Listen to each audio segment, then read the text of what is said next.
Good morning, Rickey, Smiley. You got another high energy presentation coming at you right now about this coronavirus. Let me tell you, Rickey, things have changed really good in the last 24 hours. Government and businesses are scrambling to change course following the new federal guidelines calling for the return of mask wearing in viral hotspots and a dramatic spike in COVID-19 cases and hospitalizations nationwide.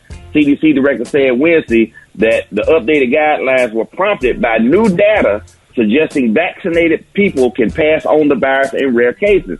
Now, with previous variants, as I reported, people that had those rare breakthrough infections didn't have the capacity to spread the virus to others.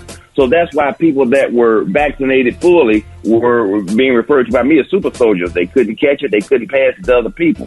But with this new Delta variant, they're seeing that you can actually now pass it on to other people. And that's why we are restricting and telling people they need to wear masks. Now, the question is, why is that happening? Why are people that are fully vaccinated getting these infections? Are the vaccines still working? Well, no vaccine is 100%.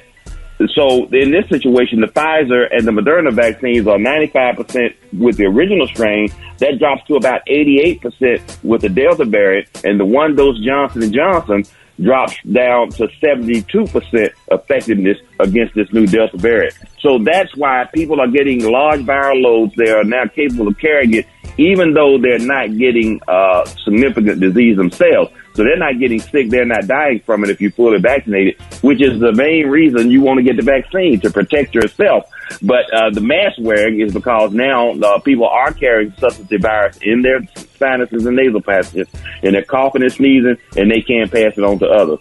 I was on a flight yesterday, and the gentleman next to me just was coughing nonstop. I'm so paranoid about today. Oh, wow. I'll go get you a motorcycle helmet, Dr. Collier. Let's go to the phone.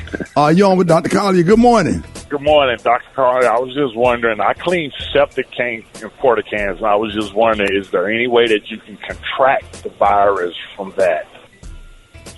Well, yes, we've been shown that it's been detected in deposits in urine and feces. So if you're cleaning septic tanks, then there's probably virus in there. So you need to definitely be using PPE. You're one of the rare individuals I would say needs to definitely be wearing gloves, a mask, and goggles. So you need eye covering, you need nose and mouth covering, and gloves. And make sure that you remove them in the appropriate way so that you don't contaminate yourself when you're changing clothes. So, yes, I think that puts you in a higher risk than the average person walking around. And you're definitely at risk of contact infections, which has been minimal for other people, cleaning all these surfaces. And just for everyday people, it's not necessarily needed. All right, Dr. Collier, give him your disclaimer. These are the opinions of Dr. M.J. Collier, your primary care physician, not those of Rickey Smiley, the Rickey Smiley Morning Show cast or production crew. You can listen to Rickey Smiley Morning Show on the radio around the country and on the internet around the world. Reach me on all social media at ASK Dr. MJ. You follow me on Facebook, I'll follow you back, I promise.